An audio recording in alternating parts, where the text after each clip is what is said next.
Hey, Charles, thanks for coming on the show today. Well, thanks for having me. It's an honor. Yes, sir. Well, I'm honored as well. I've just like I told you, I finished your book this morning and I'm excited to hear all about it today. Okay. Okay. I hope you enjoyed it. I enjoyed every bit.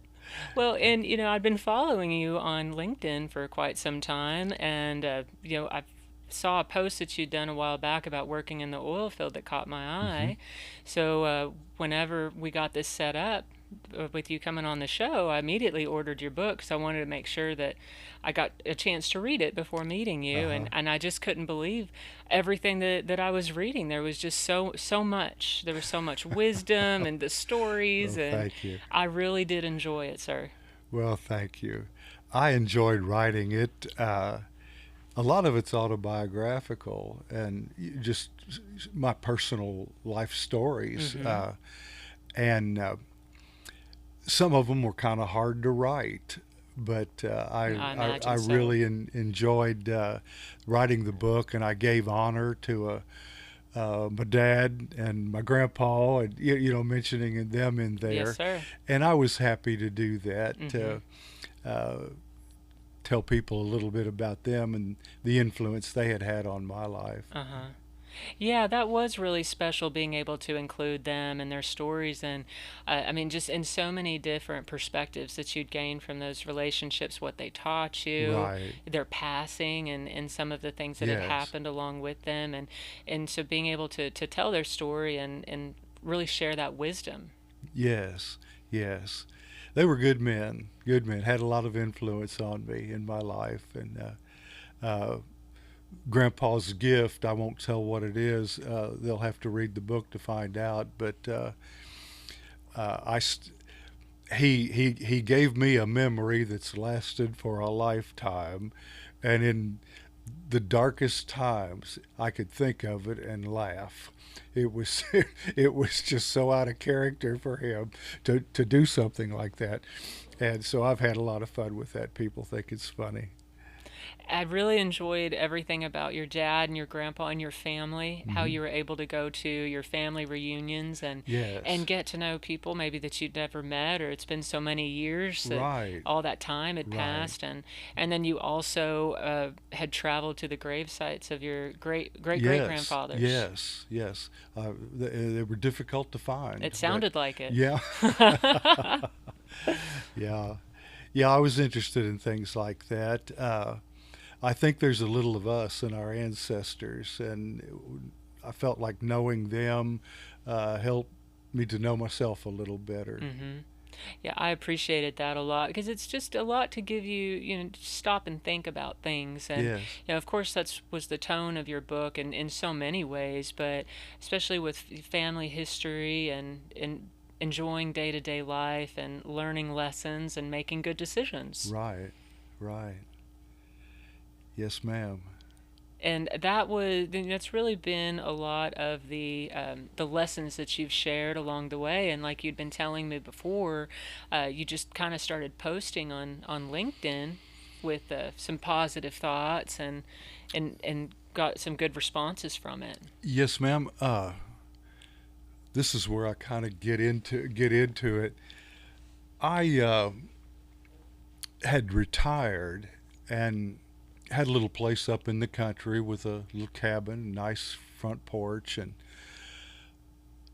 I'd go out there and sit and watch the hummingbirds. And after a lifetime of working hard, I considered it time well spent. And I was thinking one day, it was just a moment in time. Something occurred to me that I didn't even really think much about, but I thought, when was the last time I ever heard someone referred to as wise? And it was kind of an odd thing, really, even to come into my mind, but I started thinking about it. And for the life of me, I couldn't think of the last time I'd heard someone use that word in reference to anything. Uh, and I thought, this is a good word, and we're losing it.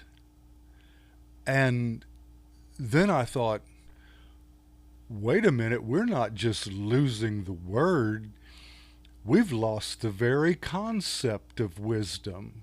Mm. What does it even mean to people anymore? And I couldn't quit thinking about this. And I decided, I just had this in my mind, and I came up with a little Texas grit saying that said, wisdom will always be the first casualty of unrestrained behavior. Mm. And I really liked that. Mm-hmm. I thought, now that says a lot. Yes, sir. The more you ponder on it, the more you get from it. And at the same time all of this is going on, it was kind of a mixture of things that was going in my mind. I started thinking about just people in general, and I'm a great study when it comes to studying people. I am one, and I I started thinking that people do four different things all day long, every day of their life, and this is true of every person that has ever lived since the dawn of time. It never stops all day. There's four things we are always doing. Sometimes more than one, sometimes, just one, whatever. I started thinking, one of them is we do things. We're always doing something. And the second one I came up with was we say things. We're talking most all the time in the course of a day. Talking made the cut of the four. And then I thought we think things. Our minds are always racing around, and we feel things. And that the last two internalizes ourself and it gets into a spiritual element that really changed my life. It resonated with me because I started putting all of this together. And in talking about wisdom, I came up with what I called the four golden questions. And the four golden questions was what would be the wise thing to do? What would be I'm using the four things that we're doing all the time. Mm-hmm. All day long we're doing things. Well, have we ever stopped to ponder what would be the wise thing to do in this particular situation?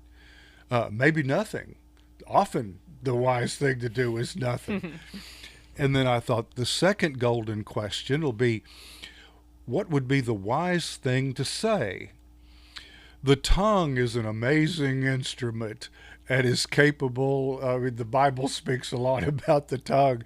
I mean, you can get in so much trouble. And everybody, if you don't stop and think about what you're saying, you can say the dumbest things and hurt people's feelings, and on it could go.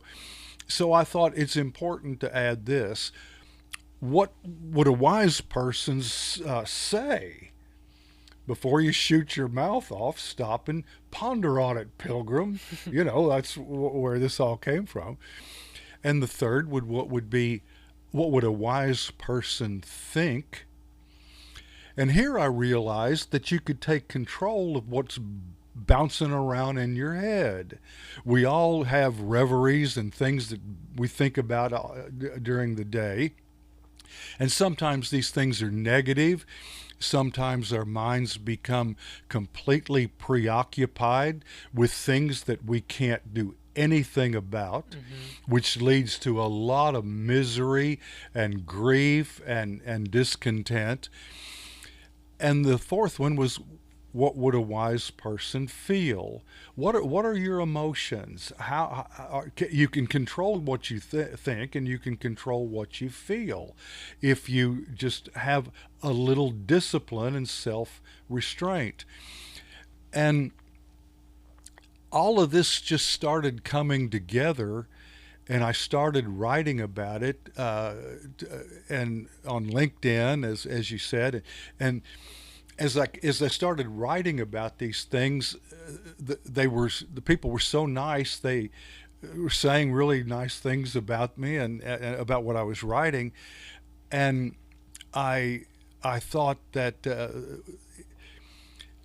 it was encouraging to me to see that this was having an impact on their lives, and that I had come up with something that was changing people's lives, and it has gotten into a lot of different ways. The message itself is pure, is just complete, uh, nothing but eternal principles that have always been true in every generation for all of time. Just plain simple facts that nobody ever really argues about. Mm-hmm. And when you put this together with trying to think about living wisely, it even goes into, and this is a very relevant thing with all field folks, uh, safety. Uh, Safety in the oil field. Uh, a huge concern. I mean, I attended many a safety meetings in the oil fields, and I mean, these people were serious about safety. And the other thing that I also noticed was that, and everybody said this, the meetings were horribly boring and monotonous, and they repeated themselves. Every meeting was just pretty much the same, with a few anecdotal things. And the message that I have, talking about interjecting wisdom into oil field thinking, is a totally fresh way of looking at the whole concept of safety. Mm. And so I'm looking forward and hoping that oil field people uh, will give me a chance to come and talk to them sometime. I'm going to talk to you about that later on. Uh, but it all just this all came together, and I started writing about it, and people started calling me wise, and I laugh. There's in all of the sages of ancient times, none of them would accept the title of being wise, because, and I understand why now, because we understand what fools we're capable of being. I mean, you don't become wise. It's not a stage that you can reach where you're wise. You're capable of going from being wise to being foolish 50 times a day, depending on each individual circumstance. And it all comes down to just basic, fundamental things that anyone can inject into their lives. Life is about just about decisions that we make. Uh, Everything about us is the result of a decision. And what I'm trying to talk to people about is make better decisions.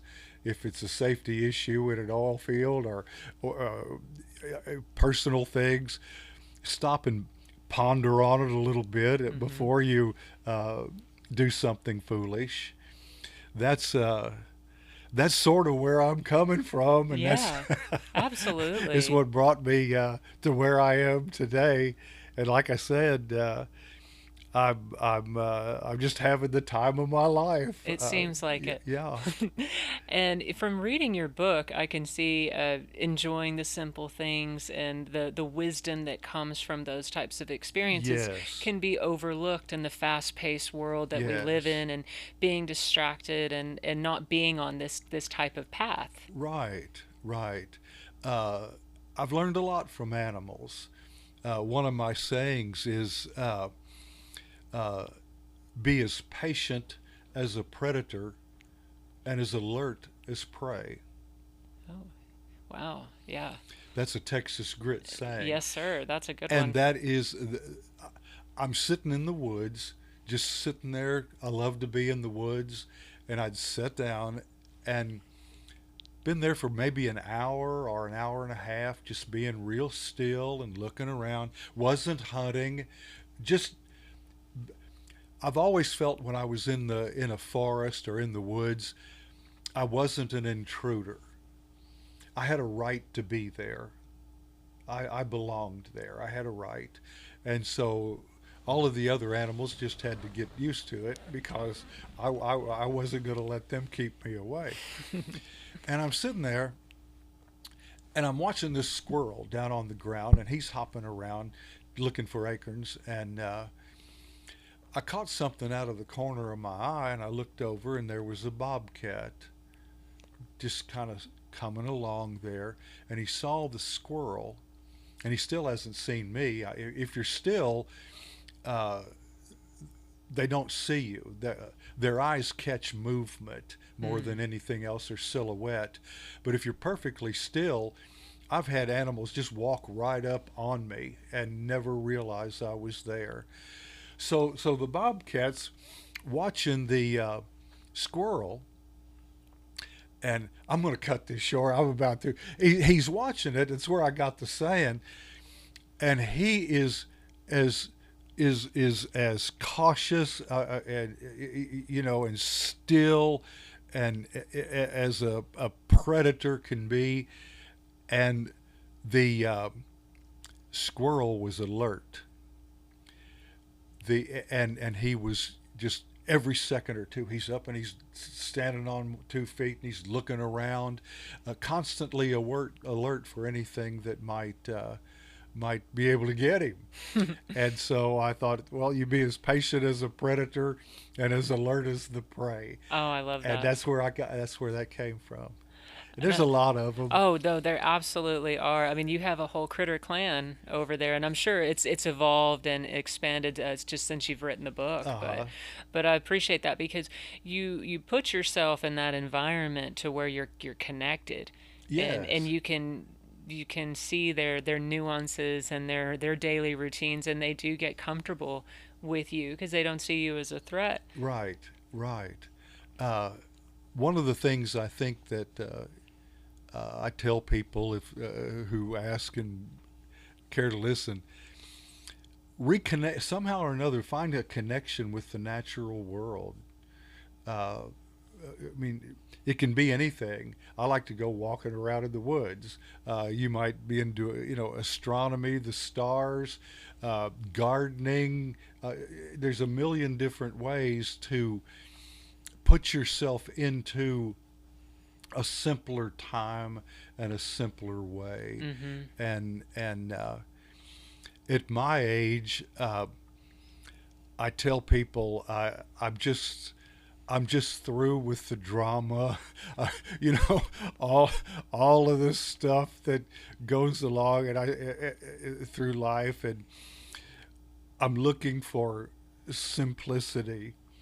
I want to be around just real people, nice people, and just enjoy simple times, simple Yes. things, Yeah, uh, absolutely. and I tried to write that way. Uh, I I wrote as I said, my native tongue is Texan, and English is my second language, and so I mix back and forth in the book. I'll be catch Yeah. myself speaking Texan Oh, and then absolutely. and then talking uh, English too. But it, I wanted the book to be worth reading and challenging to people, but I wanted it to be readable. And so I my whole thing was to write something that people could sit down and read and focus on. I feel like some writers, I've read their books and I think all they're trying to do is impress me with their education Mm. and their vocabulary. Right. I didn't want to write a book like that. Mm-hmm. Uh, and so I just tried to keep it simple. And right now, as far as I know, I have had an 8-year-old boy read that book, and that's the youngest that I know of, and an 88-year-old man, and Wow. all kinds of people in between. So it really is a book, for all ages, uh, uh, and and I enjoyed reading it and writing it and the things that people say. Again, I Hmm. feel like it's helping them. Well, I remember you telling me that when you first started posting on LinkedIn, is you had seen that there were so many angry people. I That was one of the things that all of this was happening in a very short period of time. When's the last time I heard someone referred to as wise? I was also those thoughts came to me at that general time. It dawned on me that regardless of the political views that people had, and these are things that people are really passionate about, or the political, the social issues, religious issues. It seemed like no matter what their their their take was on it or their positions were on these things, it seemed like everybody was mad. Nobody's happy. Right. And you would think, well, if one group thinks one way, the other group thinks the other way, one's having their way and the other's not having their way. It didn't seem to matter. Hmm. Everybody was angry, and I pointed that out, and I determined that the reason primarily was that people, as I said earlier, were preoccupied with things they could do absolutely nothing about. Hmm. There is nothing I can do to change anything that's going on in Washington, D.C. Right. Absolutely nothing. Do I have views? I do have views, but I don't give a whole lot of thought to anything going on in Washington or anywhere else. Hmm. Uh, it is far. It's a funny thing. Mankind has always had an abundance of people that seek power and authority over other people. There've been always plenty of them around. Right. And where would you expect to find them? They gravitate toward government. Mm. And you can go back to the beginning of time, the first governments that we've ever known to history, and these governments were corrupt. There's never been a government in the history of man that wasn't corrupt Right. and run and filled with corrupt people. And it seemed amusing to me that one day we seemed to awaken to the fact that ours was too. And, and, and I was, All of a sudden. doesn't surprise me a bit, and there's nothing I can do about it. So, but there's people that seek power and control over us, and it's obvious that they do. And I just try to stay away from them and not let Right. them not get too close and not let them bother me. Right, absolutely. I think that maybe that was where it was resonating with people, because you're right, especially with social media. It seems like, one thing about social media apps is they like the controversy and the negativity because there's more engagement. Yes. And I stay away from that because my show is positive and uplifting, and I Right. want people to feel good. Right. It would probably do better if I stirred up controversy, but I just can't do that because Yeah. one, there's enough of that out there where it's already overpowering. And so I think one of the reasons LinkedIn had resonated so much with what you were saying is you're the only one saying it. I felt like it's so funny that you say that because it's exactly what I felt. I didn't want to be another somebody else. I felt like I had something to say and I wanted to be me. And I wanted to uh, just make people stop and think and see me as just some guy that's like everybody else, just out here trying to figure things out. Right. And but the thoughts that I had, I never considered anything I said to be profound. It's the simplest thing is things in the world, Hmm. and uh, profundity is simple. And I think when we start getting away from that, we cease to be profound. I think sometimes, Yeah. but there's an abundance of, and I tell people that the world's full of other people. There's only one you. Be real. Just Hmm. be yourself and say what you say. Mean what you say and say what you mean, and be kind and gentle to everybody. Uh, Humility. Well, we could use a lot more of that, uh, but uh, just just try to be a good person. Be nice. Right. I mean, goes A go, novel goes a concept. long way.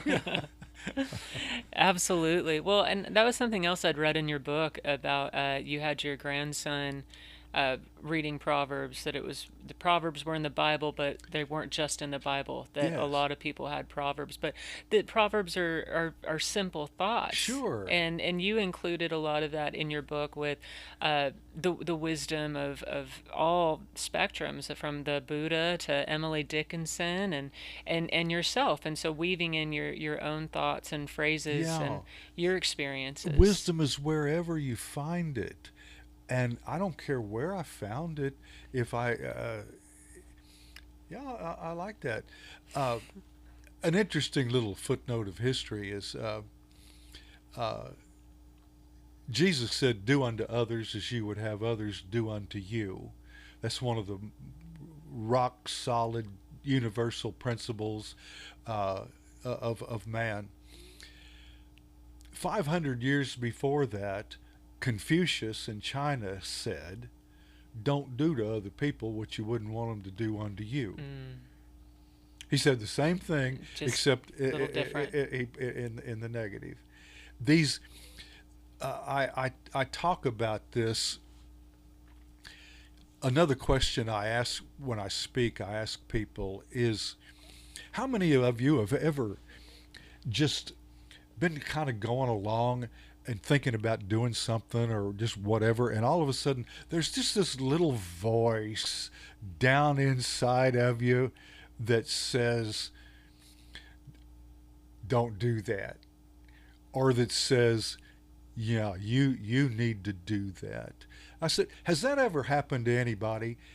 And every time I ask that question, they're sitting there. Everybody has experienced that. And I say, where does that come from? Why is that universal? Mm, The gut. Trust your gut. That's an expression you hear people use. Always trust your gut. I use it. Well, what is it? And I came to the conclusion that we are spiritual beings. I mean, in reality, we're not physical creatures, and we have a spiritual nature. And I believe that I'm not a preacher. I just what I believe, but what I believe has a lot to do with what I think. hmm. The you have the I've kind of lost my train of thought. Uh, the, That we're the, the, spiritual the beings. spiritual beings, and that's what's speaking to us. I feel like there's a universal spirit. Christians would refer to it as the Holy Spirit or the Spirit of God. But there's a spiritual connection as human beings that we have with the spiritual world. And they never lie to us. They'll tell us the truth. When I started asking questions, this is an important point I was about to look over. There's so much stuff I can say, but when I was thinking about the golden questions and what would be the wise things to do or say or whatever, I realized when I started doing this that I was getting an answer. Hmm. I mean, there was something kind of down inside me that was responding, well, you should do this. And I was just kind of amazed. It was like someone was answering my question or something. And so I concluded that this was you're connecting. If this is thought of as a prayer, what would you want me to do, or say? If it's thought of as a prayer, I was getting a response inside me that never failed me. It never told me to do something stupid. It was always a thoughtful thing that I thought, wow. But there's a funny thing happened.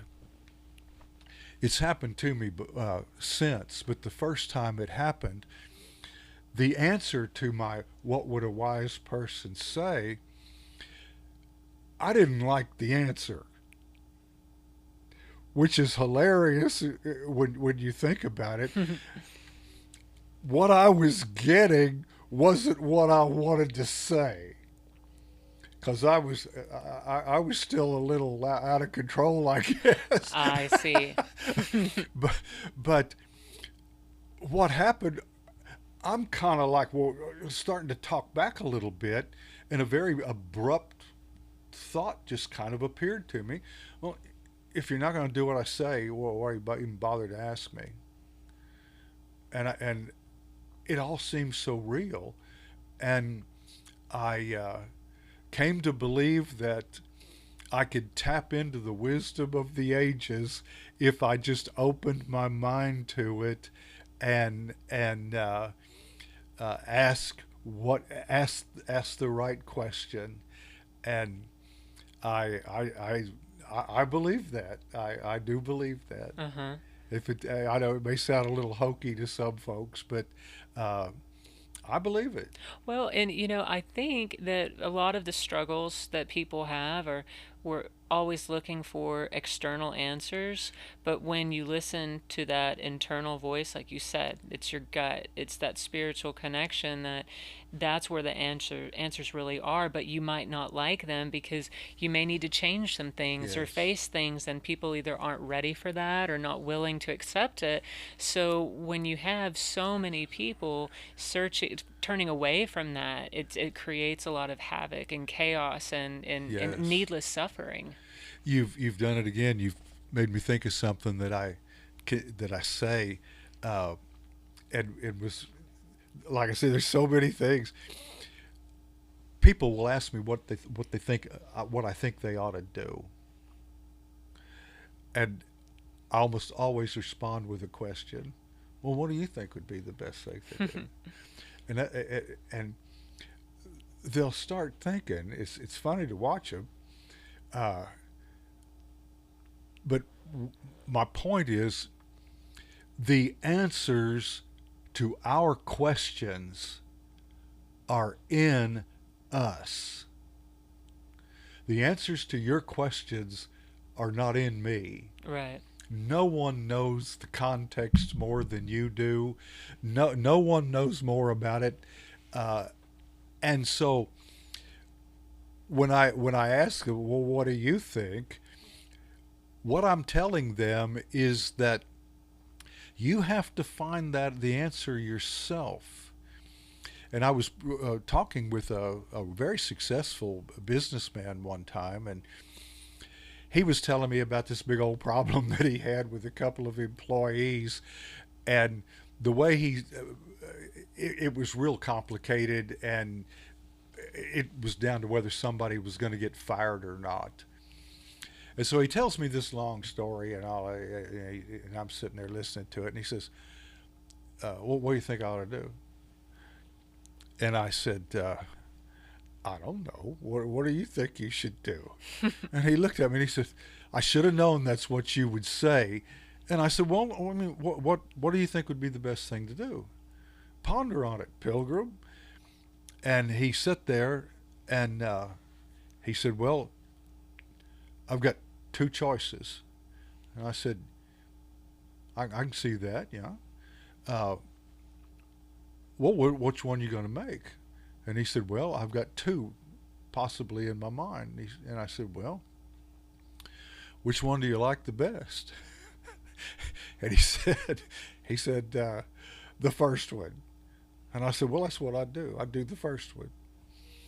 And that to me, well, that's how I answer a whole lot of questions that people ask me. And I'm not Mm, trying to be cute. I'm trying to get them to think. right. You know that the answers are within us, Right. and that's another thing that I almost forgot to say. But I never have time to say everything I'd love to say. Oh, there's so much, and Yeah, I mean, and absolutely, everyone should read your book. I mean, and just following you on LinkedIn, it's getting to see a lot of those posts, but extended and more stories, right. and really being able to kind of sit with all of it. But your book obviously has been very successful. Uh Did huh. that happen right away? Within 36 hours, it was a three-time number one international bestseller, Really? Wow.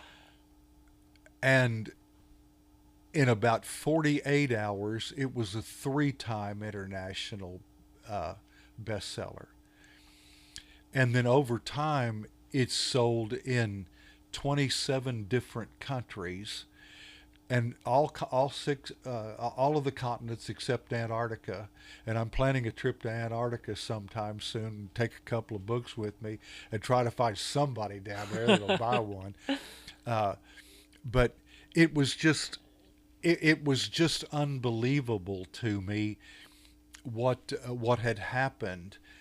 And I tell people, if for no other reason, maybe that'll make you curious to read it and just Right. see what all the fuss is about. But I didn't know what a best-selling book was, and people were telling me this is going to be a best-selling book. Well, it appeared in like 13 or 14 different genres on Amazon, different categories for books, and it became a number one bestseller is in a particular genre. You make the top 100 in that type of book, Okay. and you're a bestseller. In every one of those genres, like 17 or 18 of them, it became a bestseller. It became a bestseller. A number one bestseller is when the book goes to the top 100 of the different books that you see. Mm-hmm. So in several of these, it went all the way to the top. Uh, well, then in addition to that, it became an international bestseller.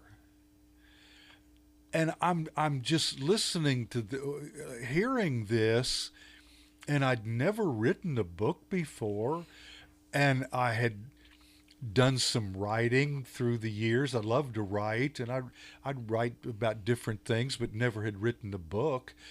And people would sometimes talk about writing books, and I thought, well, I've thought about writing a book, but I don't know. I can't think of anything to write about.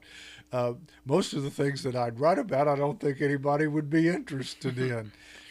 But all of a sudden, here I was with and people saying all of these wonderful things to me. It was just it was the most humbling experience of my life. Sure. I still can't get over it. Right. Well, and yeah, like you'd mentioned so much about your LinkedIn following and the connection with the oil field, and you had one individual that reached out and wouldn't take no for an answer. Yes, we're talking about our friend Philip Reed. That's right. Uh, he tickled me. He's a strong young fella. I didn't know how old he was. I found out later. He's just a young fella, uh, but he, as I've told you, I'm telling the story. Uh, he said, "Mr. Charles, you need to write a book." And I've had people tell me that before, and I'd always tell them I was pondering on it. And as I told you, I really wasn't. I was just saying that, so they'd go away. And so I told Philip. I said, "Well, I'm pondering on it." And he said, "No, you don't get it." He said, "You need to write a book." And he wouldn't take no for an answer. And he introduced me to Miss Hillary Jastrom up in Minnesota, a great lady, and she took the book and turned all of my writings into a book, and that's how it all got started. Just people believed in me and wanted to see. And I mentioned Philip in the forward of Ponder on It Pilgrims. Uh-huh. He, I, I had to. It all began with him. I Right. had to. I had to acknowledge. Without him, I wouldn't have written this book, That's so and funny. I think that kind of tickled him. Oh, I'm sure it Yeah, did. but yeah, he's a good guy. Got to meet him one time. We had coffee. Big fella. Yeah. Yeah, big tall guy. And I was surprised when I saw him. And but I really really enjoyed him. I felt like I made a friend. I've only seen Yeah. him once, but he moved off to Michigan, and Right. I tried to talk him out of that. I thought, you ought to stay in Texas, but Hmm. he had roots up there, I think, and it's a beautiful place. Right. Yeah. Yeah. Well, and the connections that you can make on LinkedIn, you just never know what could No, happen. no. But I mean, what a venture to get into a little bit later in life like that. Yes, yes. I call it my LinkedIn family. If somebody sends me a connection request, uh, faithfully, without fail, I acknowledge getting the request and thank them for inviting me to connect with them. And I always tell them it's an honor to welcome you into my LinkedIn family. And then I say Charles. And if it's a lady, I'll say it's my pleasure to welcome you into my Oh, very LinkedIn thoughtful. family. Yeah. I have old-fashioned manners. I don't Yes. know how I fit in uh, some places anymore, but I'm too old to care whether Right. someone gets offended over something like that. It just doesn't matter to me. Right. Uh, so, but yes, that yeah, Mr. Phillip, I call him. He was a good fella. Yeah. Well, and you told me that you'd gotten on LinkedIn Hmm. when you were working in the oil and gas When I had industry. my company, uh huh. And that was kind of where everything got started. Now, you got into oil and gas a little bit later, and you said in your Yes. 60s. Yeah. So I mean, you're not shying away from new ventures. No, I've if you knew my whole story, it's too long to tell. I've been into things that you would never imagine, and just lived life by my wits. Uh, I joined the Marine Corps when I was 19 years old, and served in the Marine Corps for 4 years. And when I got out, uh, I just I didn't want to just go get a job somewhere. So I just started looking for different things. And like I say, just I even at one time had about, well, I had about 200 hives of bees and was raising honey and selling the honey. Oh, wow. And I've had different adventures, but the oil field I love the oil field and oil field people. It reminds me of the Marine Corps. Okay. You have no nonsense men who say exactly what they mean what they say. There's no if, ands, buts are about it. And I love those kind of people. It reminds me of my drill instructors sometimes.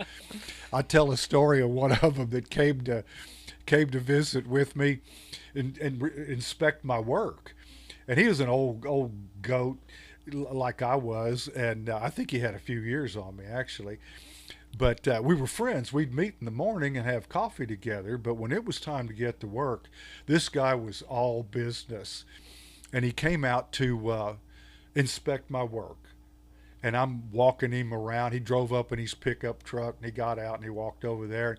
He said, "Look, walk around, show me what you've done." And I, okay. And so I showed him, gave him all the different things, and he's asking me tough as nails questions about everything, and I'm answering these questions, and he's finally just kind of we drift back toward his truck, and he didn't look at me. And when he got there, he didn't say hello, good morning. He never said a word to me, just show me around. Well, now he just walked off and he got in his truck and he drove off and never said a word to me. And I stood there laughing at him and I said, "You old rascal." I, I said, "You're happy." And the reason I knew he was happy was because if he hadn't have been, he'd have said something. That's right. And I laughed at him. And later I told him that story, and he just kind of guffled at it. Uh, but I said, "Oh, you got me off on something," but I loved working in the oil field and love oil field people. And I talked to you. I think my book has the principles as far as safety is concerned. If you look at it like that and think about the things we've talked about, Hmm. uh, that book would make the oil field a safer place. I really believe that. That's I interesting. really believe it. Yeah. And I'd love a chance to come and talk to him, get me back out there with him. Oh, I'm sure there's a bunch of people out there that That'd be appreciate fun. that. Yeah, Yeah. yeah. Well, we might have to see what we can do about that, Charles. We'll try. Yes, sir. Well, I've really enjoyed hearing your story and learning about your journey and how your book came to life and all the wonderful wisdom that you've shared in it. Well, it's been an honor to be with you, and I thank you so much for asking me. Yes, sir. Well, thank you again for coming on, and thank you everyone for watching Power of the Permian. We'll see you next time.